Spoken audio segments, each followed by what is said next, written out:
नमस्कार दोस्तों, न्यूज में आपका स्वागत है। मैं मुकेश कुमार और आप देख रहे हैं जवाब तो चाहिए।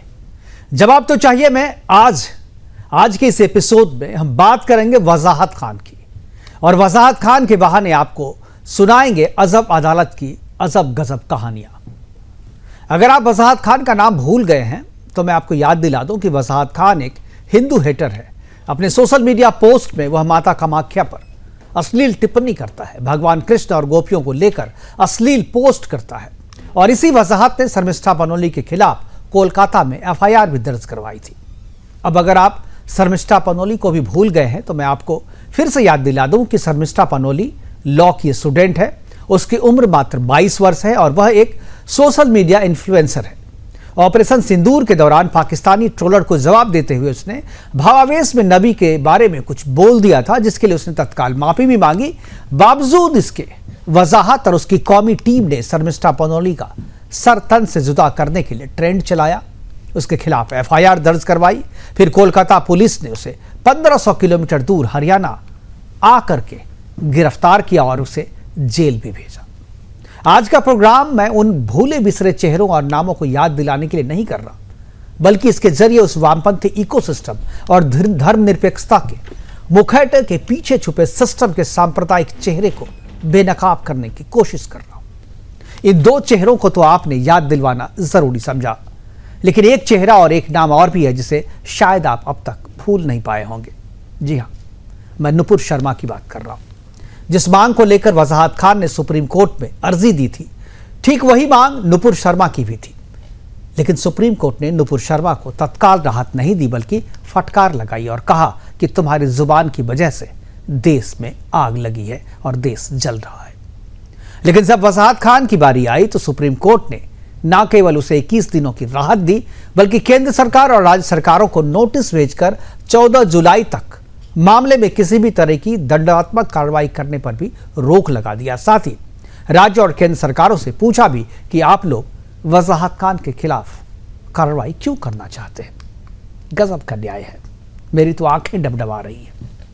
एक तरफ कोर्ट वजाहत खान के पोस्ट को आपत्तिजनक मानती है और आपत्तिजनक मानकर भी वजाहत खान को मासूम मानती है। उसके वकील खुद कह रहे हैं कि वजाहत खान ने जो बोया है वही काट रहा है, तो भाई काटने दो ना। जो बोया है उसकी सजा दो, उसे सजा काटेगा बेचारा मासूम वजाहत। लेकिन आप तो उल्टा सरकार को ही नोटिस थमा रहे हैं, कार्रवाई का कारण पूछ रहे हैं। आप अपराध जानते हैं, अपराधी उसे स्वीकार भी कर रहा है, तो उसे कानून सम्मत सजा दीजिए ना। गजब के हालात है भाई। आज सजा के बदले उसके खिलाफ कार्रवाई पर रोक लगाई जा रही है। आज अपने प्रोग्राम में हम चर्चा करेंगे कि क्या एक ही अपराध के लिए धर्म के आधार पर अलग अलग सजा हो सकती है। क्या यह अजब मुस्लिम प्रेम की गजब वाली कहानी का इकोसिस्टम है। क्या हमारी न्याय प्रणाली पर भी वामपंथी इकोसिस्टम का टूल हावी है, या यूं कहें कि क्या हमारा हमारी जो न्याय प्रणाली है वह वामपंथी इकोसिस्टम का टूल बन चुकी है। करेंगे चर्चा, और चर्चा को आगे बढ़ाने के लिए हमारे साथ कुछ मेहमान भी हैं, उनसे भी आपका मैं परिचय करवाऊंगा। लेकिन पहले एक रिपोर्ट देखते हैं, उस रिपोर्ट के बाद मेहमानों से परिचय करवाएंगे, फिर चर्चा की शुरुआत करेंगे।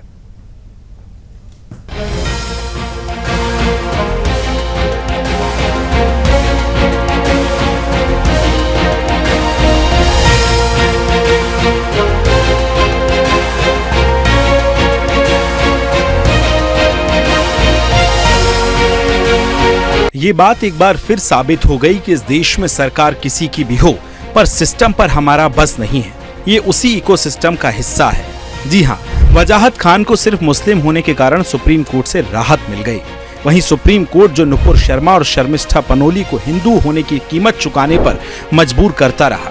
वजाहत खान के केस की सुनवाई के लिए सुप्रीम कोर्ट के पास समय है, नोटिस जारी करने की फुर्सत है, लेकिन कांग्रेसी जिहादन अरफा खानम पर चुप्पी है, जिसने ईद पर गौमाता की हत्या के लिए खुलेआम उकसाया। नुपुर शर्मा पर तो सुप्रीम कोर्ट ने ज्ञान बांटते हुए कहा था कि तुम्हारे शब्दों ने पूरे देश में आग लगा दी, लेकिन वजाहत खान पर वही सुप्रीम कोर्ट कह रहा है कि आग से लगे घाव भर सकते हैं, लेकिन जुबान से लगे जख्म नहीं। और इसी ज्ञान की चाशनी में डूबकर जस्टिस केवी विश्वनाथन और एन कोटेश्वर की बेंच ने वजाहत खान को 6 राज्यों में दर्ज एफआईआर पर स्टे दे दिया और केंद्र व राज्यों से जवाब मांगा कि 14 जुलाई तक बताएं कि क्यों कार्रवाई हो। तब तक किसी राज्य की पुलिस कोई दंडात्मक कार्रवाई ना करे। आखिर क्यों इतनी मेहरबानी वजाहत खान पर? सोमवार को सुप्रीम कोर्ट में इस मामले की सुनवाई हुई और सुनवाई के दौरान जस्टिस केवी विश्वनाथन ने फिर वही पुराना ज्ञान झाड़ा। नफरत भरे भाषण हमें कहीं न कहीं ले जाते और कहा कि आग से लगे घाव पर भर सकते हैं, लेकिन शब्दों से लगे घाव नहीं भरते। क्या यही ज्ञान नुपुर शर्मा के लिए नहीं था? वजाहत खान के वकील दामा शेषाद्री नायडू ने अदालत में सफाई दी, जो बोया वही काट रहा है। सजा से सबक भी सीख लिया, लेकिन असली सच्चाई ये है कि यही वजाहत खान शर्मिष्ठा पनोली को जेल भिजवाने की साजिश रचता रहा और अब खुद जब पकड़ा गया तो सुप्रीम कोर्ट की छतरी तले सुरक्षित हो गया। जज साहब खुद मानते हैं कि अपराध किया है, धार्मिक भावनाएं आहत की हैं, लेकिन फिर भी राहत का अमृत पिलाया जा रहा है। अब सवाल उठता है कि इतना मजबूत इकोसिस्टम आखिर तैयार कैसे हो जाता है? कैसे सुप्रीम कोर्ट गर्मियों की छुट्टियों में भी इस जिहादी के लिए बेंच बनाता है? कैसे दो जज इस केस को सुनने बैठ जाते हैं, जबकि आम हिंदुस्तानी को जमानत पाने के लिए सालों कोर्टों के चक्कर लगाने पड़ते हैं? ये वही इकोसिस्टम है जो रात के 2 बजे आतंकी, देशद्रोही और जिहादियों के लिए कोर्ट खुलवाता है। अब लोग पूछ रहे हैं कि नुपुर शर्मा पर आग बबूला होने वाला सुप्रीम कोर्ट आज वजाहत खान को ज्ञान दे रहा है, कहावतें सुना रहा है, नोटिस पर नोटिस जारी कर रहा है। आखिर क्यों? क्योंकि जिहादी मानसिकता के लोगों को बार बार राहत मिलती है और हिंदुओं को सिर्फ कटघरे में खड़ा किया जाता है। सवाल ये कि सुप्रीम कोर्ट का समय सिर्फ जिहादियों के लिए क्यों निकलता है? Bureau report, Sudarshan news.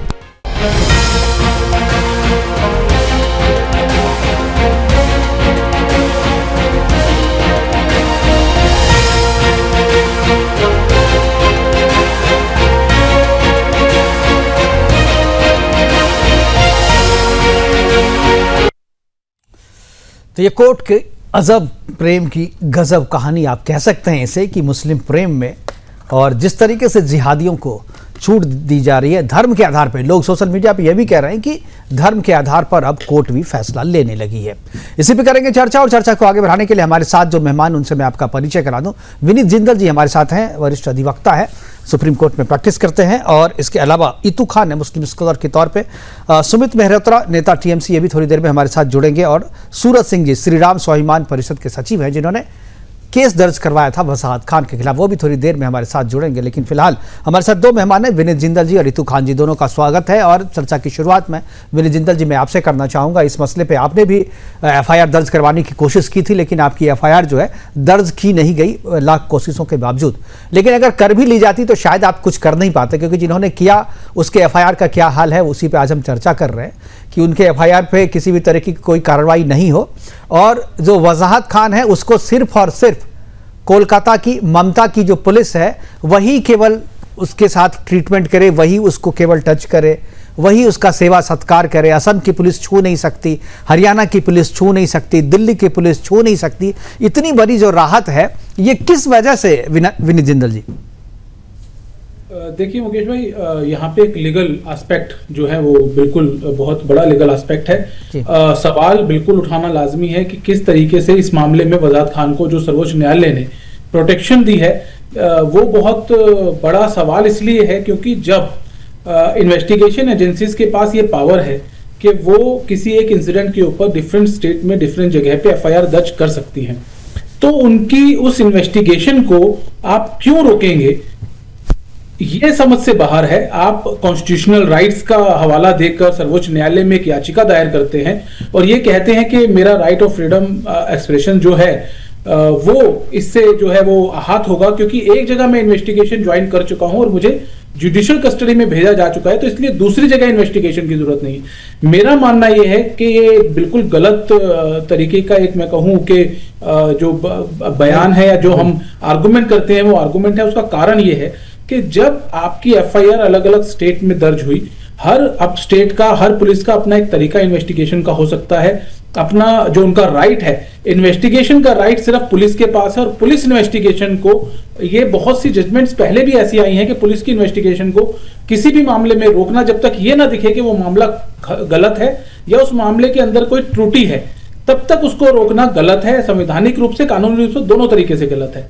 लेकिन यहाँ पे क्योंकि मल्टीपल एफआईआर थी तो इस बात का सहारा लेके ये रिलीफ ग्रांट कर दिया गया, और मुझे लगता है कि गलत एक प्रेजेंट हम लोग साइड कर रहे हैं। और 2 तरीके की जो बात है, जैसा अभी आपने भी कहा कि चाहे वो नुपुर शर्मा का मामला हो या और भी मैं नाम नहीं लूंगा, एक रिसेंटली एक इंसिडेंट हुआ है, बहुत बड़ा इंसिडेंट है, 3 राज्यों में जो है वो एफआईआर दर्ज की गई थी, मीडिया में बहुत ज्यादा नहीं उछला है, लेकिन एक व्यक्ति हैं उनके खिलाफ 3 राज्यों में एफआईआर दर्ज की गई, लेकिन उनको इस तरीके का कोई रिलीफ नहीं मिला। और तीनों राज्यों में हिंदू व्यक्ति हैं और तीनों राज्यों में जाके वो इन्वेस्टिगेशन ज्वाइन कर रहे हैं, इन्वेस्टिगेशन पे उनको बुलाया जा रहा है, उनको ये बात कहा कोर्ट के द्वारा, हाई कोर्ट द्वारा ये बात कही गई कि आपको इन्वेस्टिगेशन ज्वाइन करना होगा।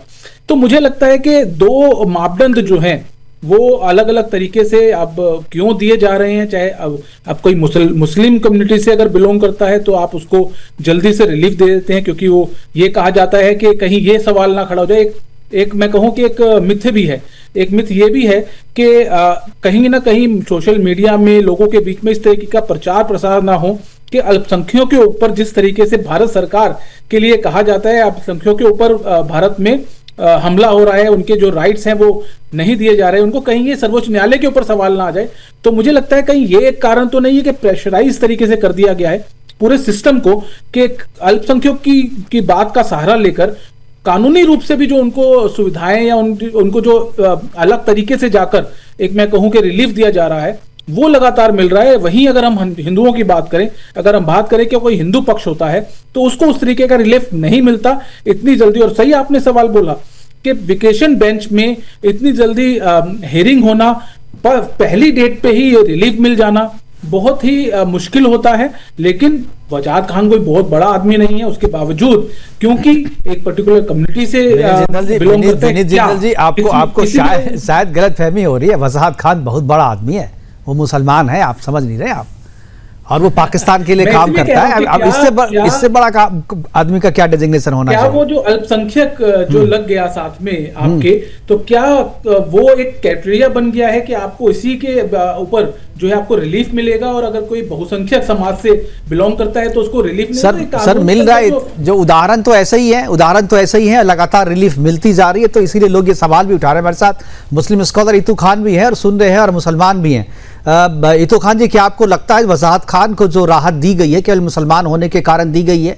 नुपुर शर्मा को सेम उसी तरीके की मांग को लेकर के उसे जेल भेज दिया जाता है, उसके बारे में कहा जाता है कि तुम्हारी जुबान से जो है देश में आग लग रही है, इसलिए तुम्हें जो है राहत नहीं मिलेगी, बल्कि वजाहत खान को सेम मामले में राहत दे दी जाती है। क्यों? मुसलमान होना जो है कोर्ट के लिए एक क्राइटेरिया है क्या राहत देने के लिए? इतू खान जी, इतू खान जी की आवाज आ रही है, लगता है शायद करेक्शन में जो है कुछ गड़बड़ी है। मैं जिंदल जी से भी यही सवाल पूछाऊंगा। जिंदल जी, आप कह रहे हैं कि ठीक है मुसलमान होना जो है एक क्राइटेरिया नहीं होना चाहिए, लेकिन है, और जिस तरीके का जो सिस्टम है, जिस तरीके के उदाहरण हमारे और आपके सामने हैं, उससे यही चीज साबित होती है कि कहीं ना कहीं जो है आप अगर अल्पसंख्यक हैं तो आपको इसका फायदा मिलता है, लेकिन अगर आप बहुसंख्यक हैं तो ऐसा। लेकिन जो चीजें कही जाती है न्याय की, न्याय के सामने सब जो है एक जैसा है, कानून के सामने सब एक जैसा है, किसी के साथ कोई भेदभाव नहीं किया जाता है। क्या आपको लगता है कि यह भेदभाव है धर्म के आधार पे, बिनी जिंदल जी? बिल्कुल मुकेश भाई, मैं बिल्कुल इस बात को मानता हूं कि बिल्कुल है, और इसका कारण मुझे एक बहुत बड़ा जो दिखता है वो ये है कि एक हम लोग पहले भी आप ही के शो के अंदर इस बात के ऊपर पहले भी हम लोग बात कर चुके हैं कि जो कम्युनिटी है, मुस्लिम कम्युनिटी जो है वो इतनी एग्रेसिव है, और कोई छोटी सी बात होते ही सड़कों पे आ जाना, सोशल मीडिया में इतना ज्यादा उस चीज को बढ़ा के दिखाया जाता है। 57 देश जो हैं वो एक छोटी सी चीज के ऊपर, सच्चाई के ऊपर भी, एक छोटी सी चीज के ऊपर भी, और सच्चाई अगर हो तो उसके ऊपर भी इस तरीके का एक प्रोपोगेंडा चला देते हैं कि कहीं ना कहीं देश की सरकार हो या देश की कानून व्यवस्था हो या देश की पुलिस व्यवस्था हो, सबको कहीं ना कहीं एक डिफेंसिव मोड में आना पड़ता है। और उसी की वजह से ऐसे इंसिडेंट बहुत से हमने देखे हैं कि जहां पे जो पूरा प्रशासन है, पूरी व्यवस्था है, वो कहीं ना कहीं नतमस्तक होती हुई दिखाई देती है। और जब इस तरीके का मामला आता है, जैसे कि वजाहत खान के मामले में देखने को आ रहा है, और इसके अलावा एक दिल्ली की जो महिला थी जिनके ऊपर एफआईआर दर्ज कराने की सब लोगों ने अरफा के ऊपर कराने की कोशिश की, और अब रिसेंटली अभी 4 दिन से मैं लड़ रहा हूं मोहम्मद जुबैर के ऊपर एफआईआर कराने के लिए। और इस तरीके की जब चीजें आती हैं कि एक पर्टिकुलर कम्युनिटी के लोग लगातार बहुसंख्यकों को टारगेट कर रहे हैं, लेकिन उसके बावजूद इस तरीके का एक रिलीफ दे दिया जाता है, और मैसेज जो है वो बिल्कुल साफ यही जा रहा है कि कहीं ना कहीं पूरी जो व्यवस्था है चाहे वो कानून व्यवस्था हो, चाहे वो न्यायपालिका की व्यवस्था हो, वो कहीं ना कहीं इस तरीके के दबाव में आ गई है कि देखिए अगर इस कम्युनिटी को हमने छेड़ा तो वो सड़कों पे आएगी, वो सोशल मीडिया में शोर मचाएगी। सर्वोच्च न्यायालय तक ये कह चुका है कि देश में आग लग गई, लेकिन हमने कभी नहीं देखा कि कोई हिंदू देवी देवता या भगवान के लिए कुछ बोल दे और किसी कोर्ट ने ये कहा हो कि आपकी वजह से देश में आग। सबसे अजब बात ये है विनीत जी कि कोर्ट ये मान रही है कि उसने गलती की है, उसके जो पोस्ट है वो आपत्तिजनक है, पुलिस भी मान रही है, उसका जो लॉयर है वजाहत का वो भी इस बात को मान रहा है, लेकिन कानून के हिसाब से सजा ना दे करके उसे राहत दी जा रही है। इतू खान जी, मेरा सवाल आपने सुन लिया होगा तो आप जवाब देना चाहेंगे? इतू खान जी अनम्यूट करें पहले अपने आप को। लगता है इतू खान जी को एक बार जरा ऑडियो ठीक करें, जरा इनका वीडियो भी ठीक करें। तब तक में हमारे साथ सुमित मेहरोत्रा जी जुड़ गए हैं, टीएमसी के नेता हैं। सुमित की आवाज मिल रही है आपको? सुमित की आवाज मिल रही है? इतू खान जी क्या आपको आवाज मिल रही है? इतू खान जी को भी आवाज नहीं मिली। एक बार सुमित जी को एक बार जोड़े, तब तक मैं फिर वापस विनीत जी के पास जाऊंगा। विनीत जी, जब तक दूसरे की आवाज नहीं आ रही तब तक मैं एक सवाल और है मेरा कि ये जो वामपंथी इकोसिस्टम जिससे हम और आप जो है लोग रूबरू हो रहे हैं, रोज हो रहे हैं, क्या आपको लगता है कि न्याय प्रणाली जो है हमारी वो पूरी तरीके से इस इकोसिस्टम पे हावी है? क्योंकि जो वजाहत खान पे जो आरोप है, वजाहत खान पे केवल ये आरोप नहीं कि शर्मिष्ठा के खिलाफ उसने एफआईआर किया, किसी के खिलाफ एफआईआर कराना जो है वो कोई आरोप नहीं हो सकता, अपराध नहीं हो सकता, लेकिन वजाहत खान पे जो मुख्य जो अपराध है वो है कि उन्होंने हिंदू देवी देवताओं के खिलाफ आपत्तिजनक टिप्पणी की और आज भी जो है उसने ब्लॉक किया हुआ है अपने चैनल को, उसने पोस्ट को डिलीट नहीं किया है। क्या आपको लगता है कि ये सारी चीजें जो हो रही है सबकी कोलकाता से, वो बाहर की पुलिस उसे टच नहीं करेगी? ये सारा इकोसिस्टम है और खासतौर पे न्याय प्रणाली में जो है ये इकोसिस्टम बहुत ही हावी है। जी बिल्कुल मुकेश भाई, ये बात तो बिल्कुल साफ है, क्योंकि अगर इस तरीके की चीजें हम लोगों के सामने आएंगी और आम जनता, चाहे कोई कानून का जानकार हो, चाहे मैं कानून का विद्यार्थी होने के नाते हूँ, सब लोगों को एक मैसेज जो है वो यही जाता है कि जब बात हमारे ऊपर आएगी, जब बात हिंदुओं के ऊपर आएगी, तो जो प्रोटेक्शन, जो रिलीफ, जो न्यायपालिका के अंदर जो विश्वास की बात है वो कहीं ना कहीं टूटता रहा है। लेकिन वही जब अल्पसंख्यक समुदाय की बात आती है, मुस्लिम समुदाय की बात आती है, कहीं ना कहीं ये अल्पसंख्यक टैग जो है इसका सहारा लेकर ये पूरा समुदाय जो है, जो लोग लगातार हमारे खिलाफ बातें कर रहे हैं, हमारे देवी देवताओं को गाली देते हैं, कहीं ना कहीं दबाव इस तरीके का बना दिया गया और पूरा इकोसिस्टम, चाहे वामपंथियों का हो, चाहे वो मुस्लिम लोगों का हो, चाहे वो 57 देशों का हो। हमने देखा नुपुर शर्मा के मामले में कितना बड़ा 57 के 57 देशों की तरफ से जो इनकी ऑर्गेनाइजेशन है ओआईसी, उसकी तरफ से पूरा एक इस तरीके का प्रोपोगेंडा बना दिया गया और ऐसे दिखा दिया गया सच्चाई बोलने के बावजूद भी कि देखिए डरना पड़ा, कहीं ना कहीं नुपुर शर्मा आज भी सिक्योरिटी में उनको घूमना पड़ रहा है, तो कितना घातक है अगर कोई इस कम्युनिटी के बारे में बात। लेकिन वहीं दूसरी तरफ हिंदू कम्युनिटी की बात करें तो वो रिलीफ, वो सजा जो है जो वजाहत खान को मिलनी चाहिए थी, उनको भेजना चाहिए था। एक और बहुत इंपॉर्टेंट एस्पेक्ट है मुकेश भाई यहाँ पे कि ये अभी बंगाल पुलिस की कस्टडी में, कलकत्ता पुलिस की कस्टडी में है। इस पुलिस कस्टडी को लेकर पहले ही बहुत से सवाल हैं, क्योंकि 15-20 दिन के बाद वजाहत खान को गिरफ्तार किया गया, वो भी तब जब असम पुलिस को गिरफ्तार करने के लिए पहले पहुंच चुकी थी। गिरफ्तार नहीं करने दिया गया असम पुलिस को और कलकत्ता पुलिस ने गिरफ्तार किया। तो जो इन्वेस्टिगेशन की बात है, किस तरीके से पहले प्रोटेक्शन दी गई, भागने का मौका दिया गया, उसके बाद ऑल ऑफ सडन जब असम पुलिस पहुंचती है तो इसको वजाहत खान को गिरफ्तार कर लिया, तो पूरी इन्वेस्टिगेशन जो है उसके ऊपर सवाल खड़ा होता है। और मुझे लगता है कि ऐसे मामले में सर्वोच्च न्यायालय को यह देखना चाहिए था पहले कि देखिए इस पुलिस ने पहले ही नाकामी अपनी दिखाई है, वजाहत खान को 20 दिन तक उनके जुडिक्शन में होने के बाद गिरफ्तार ना करके, तो इन्वेस्टिगेशन के लिए कहीं ना कहीं इस व्यक्ति को दूसरे राज्य में, चाहे वो आसाम की पुलिस हो, चाहे वो दिल्ली की पुलिस हो, किसी राज्य को सौंपना चाहिए था बंगाल के अलावा। मुझे लगता है कि बहुत दुखद है और निंदनीय भी है। एक चीज बिल्कुल सही निंदनीय है, एक चीज मैं और आप बार बार कह रहे हैं कि इस्लामिक एकता जो है, मतलब इस तरीके के मामलों में सामने में हमें देखने को मिलती है, लेकिन अभी ईरान इराक के मामले में तो इस तरीके की चीज़ें देखने को नहीं मिली। इस्लाम के नाम पर ईरान के साथ खड़ा होने वाला 57 मुस्लिम देशों में से कोई नहीं है जो सीधे तौर पे खड़ा हो, लेकिन उस तरीके से चीज़ें वहाँ नहीं खड़े। लेकिन इस तरीके के मामले में, धार्मिक मामलों में लोग खड़े हो जाते हैं। इन दोनों के पीछे आप क्या वजह मानते हैं? क्यों, अगर सही में आपको इस्लाम के लिए आपको खड़ा होना है तो आपको ईरान के साथ भी खड़ा होना चाहिए था, तो ईरान के नाम पर तो वहाँ पर खड़े नहीं हुए लोग। देखिए मुकेश भाई, मैं इस बारे में बिल्कुल साफ हूं और मैं ये मानता हूं कि जब हिंदू धर्म को टारगेट करने की बात हुई, ईरान की बात एक सिर्फ कम्युनिटी की बात नहीं है, एक देश की बात है। लेकिन अगर आप हिंदू धर्म देवी देवताओं को टारगेट करने की बात करेंगे तो आप देखिए कि ये मामला जो है ये बाहर के लोग नहीं कर रहे हैं, हमारे देश के रहने वाले मुसलमान ही कर रहे हैं और लगातार कर रहे हैं। इस तरीके की चीजों को रोकने के लिए भी कोई फतवा नहीं निकलता। फतवा निकलता है कि किसी हिंदू की गर्दन काट दो। कोई मुसलमान अगर हिंदू धर्म के बारे में कोई अच्छी बात बोल दे तो उसके खिलाफ फतवा निकल जाता है। आप एक मुस्लिम कम्युनिटी की एक कमी बता दीजिए तो आपके खिलाफ फतवा निकल जाएगा। तो ये फतवे भी निकलते हैं उन्हीं के लिए जो लोग, मुस्लिम कम्युनिटी के लोग जो हिंदू कम्युनिटी के या हिंदू देवताओं के ऊपर आघात करते हैं, उनको हानि पहुंचाने की बात करते हैं। तो कहीं ना कहीं जो सपोर्ट सिस्टम है पूरा इस्लामिकरण का हमारे देश में, 25 के 25 या 30 करोड़ जो मुसलमान हैं, वो मुझे लगता है कि कहीं ना कहीं बहुत बड़ी संख्या में जिस तरीके से हिंदू धर्म को टारगेट किया जाता है उसको सपोर्ट करते हैं।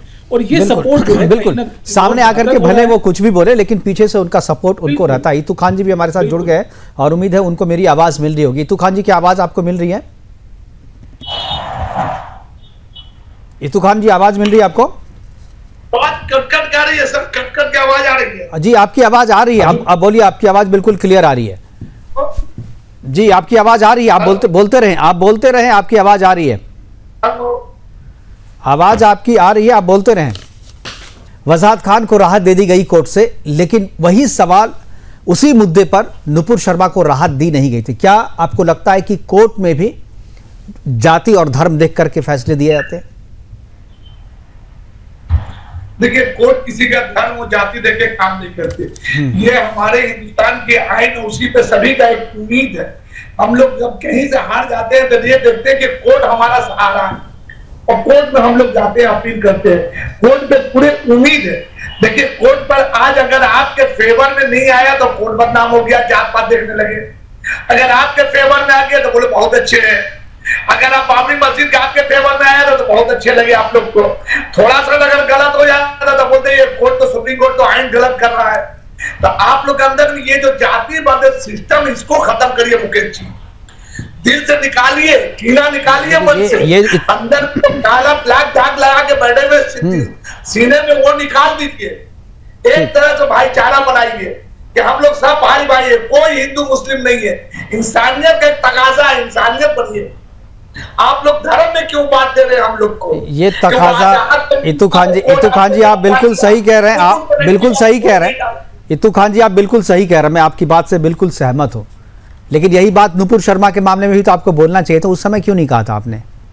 ये देख, मुकुल शर्मा जी का मैटर ये तो कोर्ट में बताएंगे भाई, हम कौन होते हैं, आप कौन होते हैं। कोर्ट का जो डिसीजन वो फाइनल है, उसको हम लोग सभी को सर आंखों पर रखना चाहिए। हम क्यों कोर्ट के ऊपर में टिप्पणी करने जाएंगे?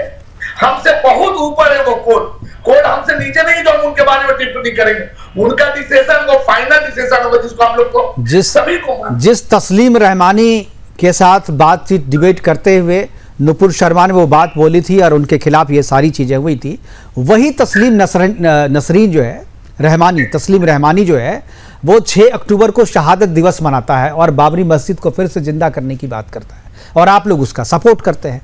तो ये किस तरीके का आपका विश्वास है कोर्ट पे? आप जो कह रहे हैं, मैं वही सवाल आपसे पूछ रहा हूं कि आपके पक्ष में अगर हो गया तो ठीक है, और आपके पक्ष में अगर नहीं हुआ तो आप उसका विरोध करने लगते हैं। यहां पर मामला बोल रहे हैं, सेम मामला है। आपने किसी भी धर्म के देवी देवताओं को या किसी के नबी को आपने कुछ कहा, उसके खिलाफ जो आपके धाराएं सेम लगी है, लेकिन एक को आप राहत देते हैं, दूसरे को राहत नहीं देते हैं। इसमें सवाल है मेरा। देखिए, कुछ ऐसे सियासी माहौल के लोग हैं जो रोटी सेकते हैं। ये 1992 का जो केस है वो खत्म, हम लोग भूल चुके हैं। हम लोग 1992 का केस को भूल गए, बाबरी मस्जिद और राम मंदिर, उसके बारे में हम लोग कोई चर्चा नहीं करते। लेकिन आप लोग ने उसको उस्काते हैं इसलिए कि तो शहादत दिवस 6 दिसंबर को जो शहादत दिवस मनाते हैं वो क्या है? 6 दिसंबर को जो शहादत दिवस मनाते हैं, बाबरी शहादत दिवस, वो क्या है? और तस्लीम रहमानी जी उसको मनाते हैं और उसके साथ आप सारे मुसलमान, एक बार भी कोई विरोध नहीं किया शहादत दिवस का। देखिए, 6 दिसंबर एक ब्लैक डे है। जब कानून आपका नहीं आया था जो आप जाके तोड़ दिए, तोड़ने का हक ये आपका नहीं है, कानून का। कानून किसी को तोड़ दे, रख देंगे उसके ऊपर है। लेकिन आप तो जाके अपने ताकत के बल दिखला के जो बाबरी मस्जिद को शहीद किए, वो तो है, वो तो गलत को तो गलत बोलना होगा ना भाई आपको। बाबरी मस्जिद को आप कह रहे हैं शहीद, लेकिन वो ढांचा भी किसी को गिरा के बना था, वो ढांचा भी किसी को गिरा के ही बना था इतू खान जी। लेकिन अभी उस पर हम बहस नहीं कर रहे हैं, अभी हम उस पर बहस नहीं कर रहे हैं। हमारे साथ सुमित मेहरोत्रा। आपको ढांचा का ऑर्डर मिला था गिराने का, आप क्यों गिराए थे? उसने सुप्रीम कोर्ट बोला था गिरा दीजिए। भाई गिराने का ऑर्डर नहीं था, गिराने का ऑर्डर नहीं था। ठीक है, चलिए विनीत जिंदल जी जवाब, विनीत जिंदल जी जवाब। ठीक है, आप सुन लीजिए। ठीक है, जवाब ले लीजिए। मुकेश भाई देखिए जी, अब ये ना एक ऐसा इन्होंने बना लिया है कि हर बात के अंदर बाबरी मस्जिद को ये घुसा देते हैं। ये कहते हैं कि बाबरी मस्जिद का जो जजमेंट आया हमने उसको माना। आपको पता होगा, और ऐसे बहुत से लोग सोशल मीडिया के ऊपर, सड़कों के ऊपर, जब 6 दिसंबर की बात होती है तो 6 दिसंबर को ही वो सर्वोच्च न्यायालय का जो जजमेंट है उसी की बात करते हुए ये कहते हैं कि हक से लेंगे अपनी मस्जिद को, दोबारा वही मस्जिद बनाएंगे। हाँ। इस तरीके की बातें वहां की जाती हैं और लगातार की। अब क्या यहाँ पे जो ये मुस्लिम स्कॉलर बैठे हैं, इन्होंने कभी उठ के उन लोगों के बीच में जाके ये बात कही कि नहीं सर्वोच्च न्यायालय का जजमेंट आ गया, आप छोड़ दीजिए? देखिए, कानून की बात जब आप कर रहे हैं ना, आप ये कह रहे हैं कि हम तो हमारे फेवर में आ गया मान लेते हैं और नहीं आया तो हम शोर मचाते हैं, तो भाई ऐसी बात नहीं है। जिन लोगों ने मस्जिद तोड़ी थी उनके ऊपर केस चला, उन लोगों ने पूरा केस सहा, लोगों को सजा भी मिली, और किस तरीके की चीजें हुई थी वो सबको पता है। ये बात सिर्फ एक उसकी नहीं है, आप जिस तरीके से चीजों को तोड़ मरोड़ के पेश करते हैं वो सभी को पता है। इससे मस्जिद को घुसा देने से कुछ होने वाला नहीं है। दूसरी बात यहाँ पे ये है कि आप देखिए भाई कि ये अगर ये कहते हैं, आप देखिए इस वजाहत खान के मामले में कितने मुस्लिम लोग थे जिन्होंने गलत किया और इसके खिलाफ FIR होनी चाहिए, हम लोग जाके लड़ रहे हैं। कोई बोला क्या? अगर इतने धर्म निरपेक्ष और इतना धर्म को मानने वाले, बारी-बारी से इतू खान जी आ जाऊंगा आपके पास, आऊंगा।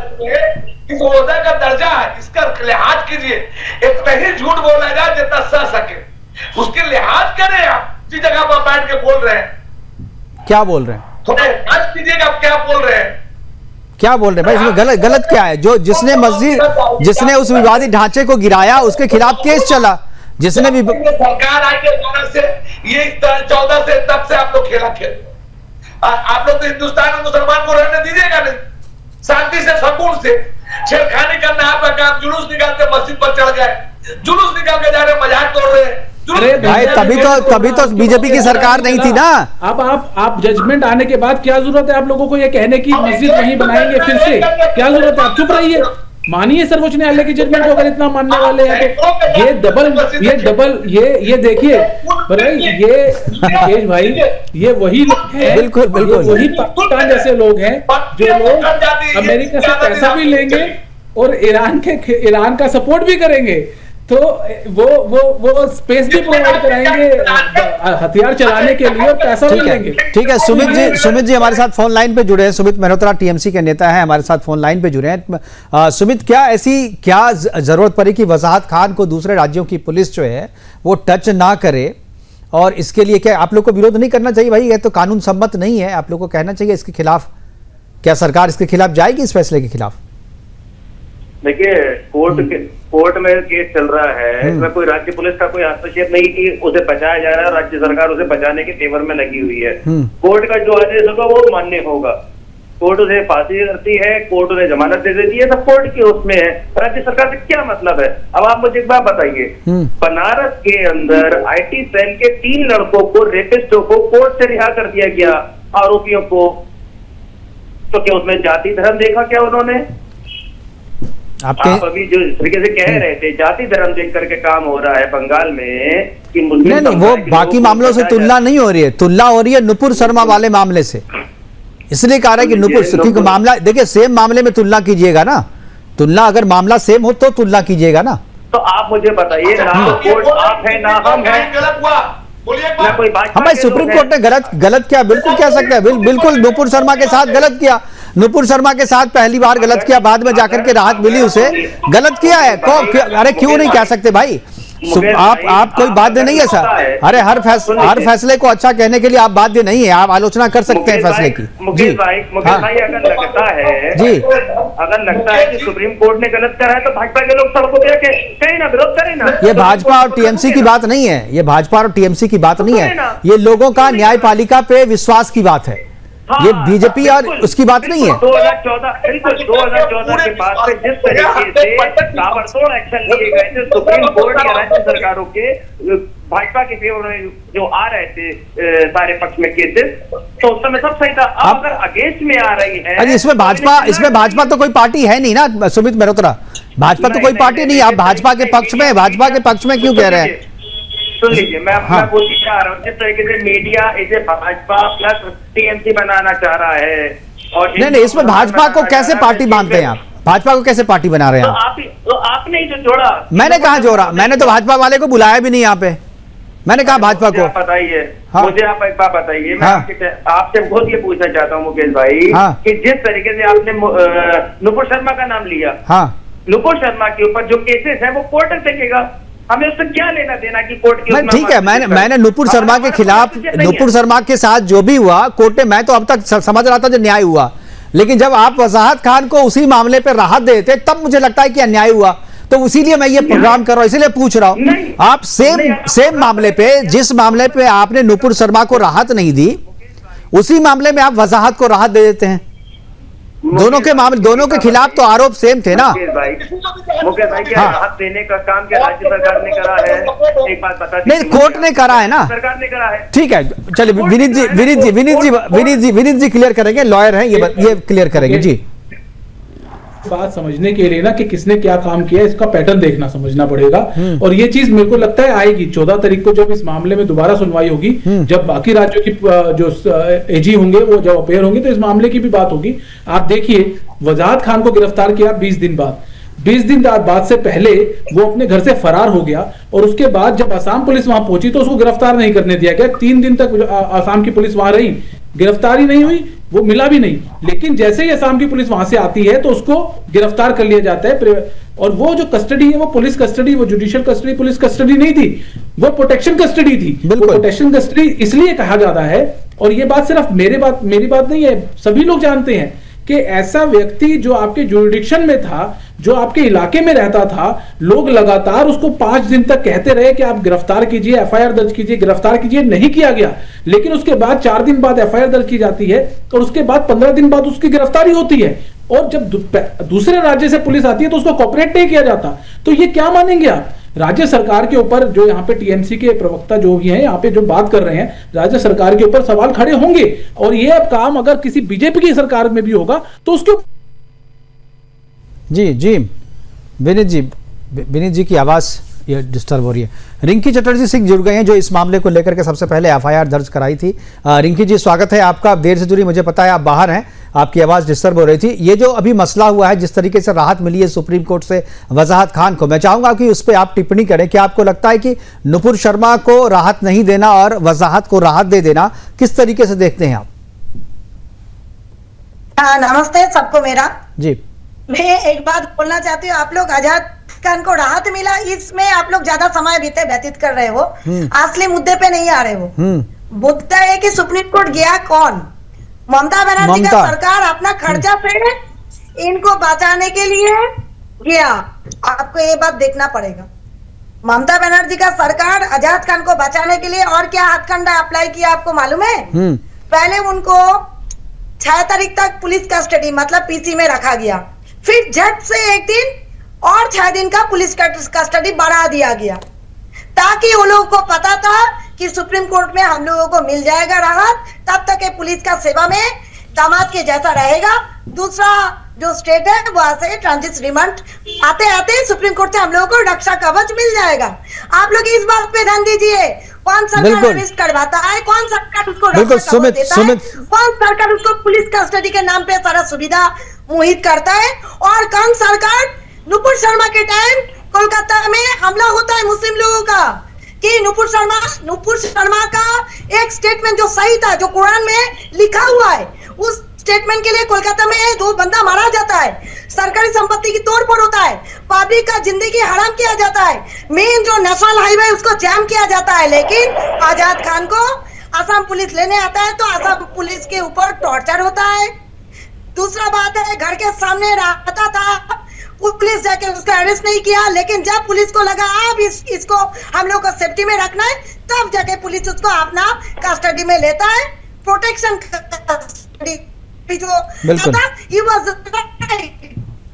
और उसके बाद में इतना हेवी अमाउंट से मूव करा के रक्षा कवच भी लिया जाता है। सो हमारा सरकार जिस वेस्ट बंगाल का मैं अभी सिटीजनशिप मेरा है, जिस स्टेट का मैं एडवोकेट हूँ, वह हिंदू लोगों के लिए नो राइट्स या हम लोगों का कोई राइट्स नहीं है।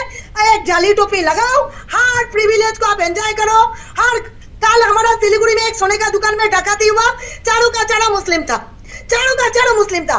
तो यह जाली टोपी लगा के आप धर्म को, हिंदू धर्म को अपमान करो, किसी लड़की का रेप करो, किसी का घर तोड़ो, कि हिंदू धर्म का जो देवी देवता है उसके बारे में कुछ भी बोलो, ममता सरकार विल प्रोटेक्ट यू। क्योंकि जाली टोपी होना ही एक बड़ा बात है। बिल्कुल सही कहा आपने। सुमित अभी पूछ रहे थे कोर्ट का ये फैसला है भैया,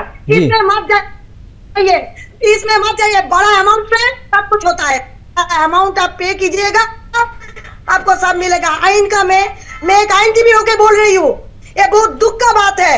ये जो 70 इयर्स का कॉलेजियम सिस्टम है अभी भी तोड़ा नहीं गया, और इसका पूरा प्रिविलेज ले रहा है ममता सरकार। बोलिए क्यों? क्योंकि हमारे इधर हिंदू धर्म का एक छोटा सा पूजा करने के लिए भी हम लोग को हाई कोर्ट, सुप्रीम कोर्ट जाना पड़ता है। हर बार ममता बनर्जी सरकार चला जाता है मुस्लिम लोगों के लिए सुप्रीम कोर्ट। इतना पैसा कहाँ से आता है? आजाद खान को इतना फंडिंग कहाँ से आया कि सुप्रीम कोर्ट चला गया, रातों रात उसको रक्षा कवच मिल गया? ये बारे में आप लोग बात कीजिए, फंडिंग कहाँ से आया, इस बारे में नहीं। उसको बेल कैसे मिला, उसको रक्षा कवच कैसे मिला? बिल्कुल, ये इसी इकोसिस्टम के बारे में हम लोग बात कर रहे थे। रिंकी जी, मैं इसी इकोसिस्टम के बारे में बात कर रहा था, और मैं विनीत जी से भी इसे पूछूंगा। लेकिन अभी हमारे साथ जो सुमित हैं, सुमित मेहरोत्रा, आप कह रहे थे ना राज्य सरकार का क्या रोल है। राज्य सरकार का रोल बताया रिंकी ने कि राज्य सरकार गई है उसकी तरफ से, आपकी सरकार गई है, ममता सरकार गई है। क्या जरूरत पड़ गई उसको बचाने के लिए, ममता सरकार को जाने की? सुमित।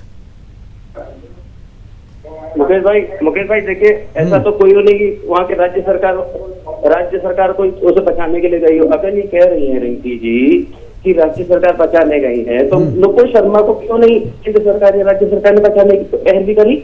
आप बताइए। नुपुर शर्मा तो इन्हीं की उसमें पार्टी में थी। इनका क्या पूछा जा रहा है, क्या सवाल? यही बात तो मैं कह रहा हूं, यही बात तो आप कह रहे हैं। भाई आप उनको क्यों नहीं बचाएंगे? क्योंकि हमें न्याय से उम्मीद है, हम लोग विश्वास करते हैं सुप्रीम कोर्ट पे, संविधान पे, कानून पे। फैसला उसके पक्ष में आ गया तो राज्य सरकार बचाने जा रही है, राज्य सरकार बचाने जा रही है। और अगर फैसला नहीं आया होता तो राज्य सरकार ने नहीं देखिए, कोर्ट ने बड़ा अच्छा काम करा कि एक आरोपी को सजा दे दी। तो ये तो देखिए, ये लोग लगाते रहेंगे। ये आरोप नहीं है। उसके लिए सुप्रीम कोर्ट जाने का पैसा जो कह रही है अभी रिंकी चटर्जी कह रही है कि ये पैसा कहां से आता है, इतना पैसा वजाहत खान के पास कहां से आया? लेकिन रिंकी चटर्जी शायद आपको पता है, आप ने बताया था कि वो पाकिस्तान का स्काई फाउंडेशन जो है उसके जरिए उसके पास एनजीओ चलाता है, उसके जरिए उसके पास पैसा आता है। इकोसिस्टम तो ये वजाहत चलाता है वहां पे, ये तो इकोसिस्टम का मेन बंदा है। मुकेश भाई ऐसा कुछ नहीं है, इसकी जांच होगी, इसका पैसा कहां से है, राज्य सरकार बचाने। अरे जांच तो आज होगी। आप लोगों ने वहां लाइसेंस दिया, प्रोटेक्शन दिया, काम करवाया। अब जब मामला सामने आया है तो जांच करवाएंगे। आप जांच करवा के क्या करेंगे? आप लोग साथ में रखेंगे? आप दूसरे स्टेट की पुलिस को आने नहीं देते। भाई वो अपराधी है ना, वो असम का भी अपराधी है, वो दिल्ली का भी अपराधी है, वो हरियाणा का भी अपराधी है। तो आप वहां उसको दीजिए ना। आप जब असम पुलिस आई थी तो असम पुलिस के साथ तो आपके लोगों ने मारपीट करी वहां पे। असम पुलिस को गिरफ्तार नहीं करने दिया उसे।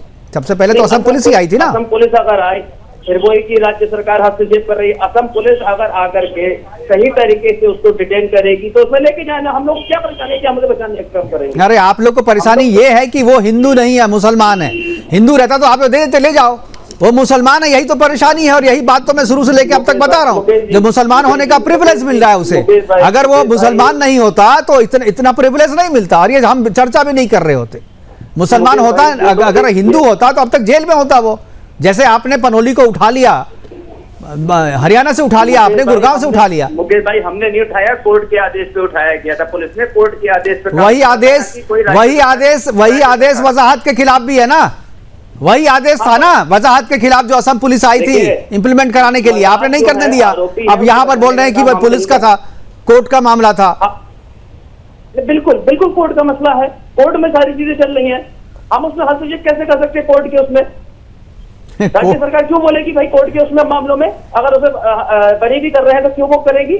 हाँ, उसके खिलाफ हम लोग ये कर सकते हैं, उसे पकड़ के हम फिर से अंदर कर सकते हैं, हम कोर्ट के उसमें हस्तक्षेप क्यों करेंगे? तो ऐसा कीजिए ना, आपको अगर लगता है कि वजाहत खान ने गलती की है, उसने माता कामाख्या के बारे में जो पोस्ट लिखा है सबको पता है, पब्लिक डोमेन में, भगवान कृष्ण के बारे में जो लिखा है, जो सरकार है बंगाल, ममता सरकार को एक केस कर बोलिए, एक केस जो है ममता सरकार भी करे। ममता सरकार की तरफ से भी तो मामला दर्ज होना चाहिए, आपकी पार्टी की तरफ से तो मामला दर्ज हो। क्या आपको आहत नहीं हो रही है, आपकी भावना को ठेस नहीं पहुंच रही है? वजाहत खान ने जो लिखा है, जो पोस्ट किया है, उससे आपकी भावना ठेस नहीं पहुंचती? मैं आपको एक बता दूं, जिस तरीके से अभी उपचुनाव में जो रिजल्ट आया था, जो लोग आरोपी, अरे रिजल्ट वगैरह चुनाव से मत जोड़िए इसको। सुमित मल्होत्रा उठा करके जेल में फेंका है, आरोपियों को उठा करके जेल में फेंकने का काम करा है पार्टी ने। सुमित मल्होत्रा, जो वजाहत खान ने सोशल मीडिया पे पोस्ट किया था, उस पोस्ट से आप आहत हैं या नहीं है? ममता बनर्जी आहत है या नहीं है, ये बताइए। माता कामाख्या को आप लोग मानते हैं कि नहीं, देवी मानते हैं कि नहीं, उसके प्रति, उनके प्रति श्रद्धा है कि नहीं आपको? और उनके बारे में अगर कोई इस तरीके की बातें लिखता है तो आप उसके खिलाफ कंप्लेन या कोई एफआईआर क्यों नहीं करवाते? क्यों इंतजार करते हैं कि दिल्ली में एफआईआर हो, असम में एफआईआर हो, गुड़गांव में हो, लेकिन आपके यहां नहीं हो? कोलकाता में कोई एफआईआर नहीं हो सकता क्योंकि मुसलमान है। रिंकी चटर्जी, रिंकी जी बताइए, क्या मुसलमान होने के कारण ही सरकार नहीं कर रही है एफआईआर? मैं एक बात बोलूं, जी। आपको 2 मिनट मुझे शांति से सुनना होगा जी। कल एक लड़की फोन आया, लीजा चटर्जी नाम है, उसके घर में 2 दिन पहले पुलिस पहुंच गया। वो एक पोस्ट किया था मुस्लिम का धर्म लेके, जो सच है, कुरान में लिखा हुआ है। रात को 12 बजे उसके घर में पुलिस चले गया। कभी भी शाम का 6 बजे के बाद पुलिस नहीं जा सकता है, फीमेल कांस्टेबल छोड़ के, लेकिन उसके घर पुलिस उस पकड़ने वर्ल्ड टपका के वो भाग गई। अभी वो दौड़ घूम रही है कि उसका बेल चाहिए, वो मेरे पास आई है, मैं उसका बेल कराऊंगी। दूसरा बात, यह आज ममता सरकार ने घोषणा किया है, जिसका फैमिली बड़ा है उसको ज्यादा रेशन मारेगा। What does it mean? मतलब मुस्लिम लोगों का 4 अधिक 40 बच्चा होता है तो they will get more ration. मतलब तुष्टीकरण तो हर तरह से हो रहा है। अभी जगन्नाथ धाम का जो प्रसाद है उसका टेंडर दिया गया मुस्लिम लोग। आप सोचिए, 4 दुकान में 3 दुकान मुस्लिम है। जगन्नाथ धाम का प्रसाद जगन्नाथ धाम का मंदिर में। अब ये तुष्टीकरण तो नहीं है तो और क्या है? ये आजाद खान को भी राहत देने के लिए शायद कपिल सिब्बल या उससे भी बड़ा कोई एडवोकेट को हायर। बिल्कुल सही कह रही है। ये तो पूरी तरीके से साफ तौर पर दिख रहा है, इस पे कहीं से कोई जो है इफ एंड वट नहीं है कि अगर आप मुस्लिम हैं तो आपको कोलकाता में राहत मिलेगी, अगर आप हिंदू हैं तो आपको राहत नहीं मिलेगी। हमारे पास समय की कमी है, प्रोग्राम को वाइंड अप करना है। आखिरी कमेंट के लिए मैं विनीत जी के पास जाऊंगा। विनीत जी क्या कहेंगे, आखिरी comment, wind up comment.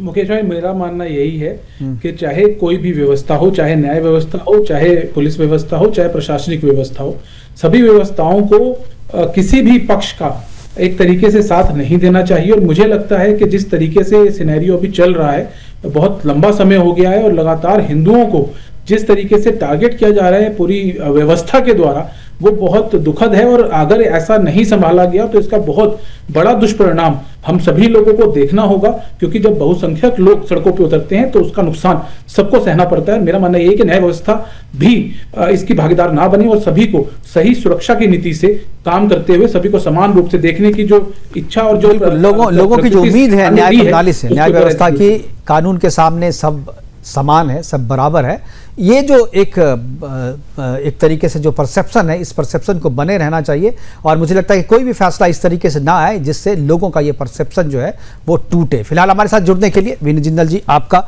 Rinki Chatterjee आपका, इतू खान जी आपका, सुमित मल्होत्रा जी आपका बहुत बहुत धन्यवाद। आप जुड़े इस महत्वपूर्ण चर्चा में, अपनी बातें हमारे दर्शकों के साथ साझा की। लेकिन जिस तरीके का फैसला सुप्रीम कोर्ट ने वजाहत खान के मामले में किया है, उससे जो संदेश जा रहा है, उससे जो एक परसेप्शन न्याय प्रणाली के बारे में जो बन रही है, वो प्रणाली वो बननी नहीं चाहिए, क्योंकि इससे न्याय प्रणाली के प्रति लोगों का जो विश्वास है, न्यायाधीश के प्रति, कोर्ट के प्रति, सुप्रीम कोर्ट के प्रति, वो कमजोर होता है। क्योंकि एक ही मामले में नुपुर शर्मा को राहत नहीं मिलती है और उसी मामले में वजाहत खान को राहत मिल जाती है। फिलहाल अभी के लिए इतना ही, दीजिए इजाजत, नमस्कार।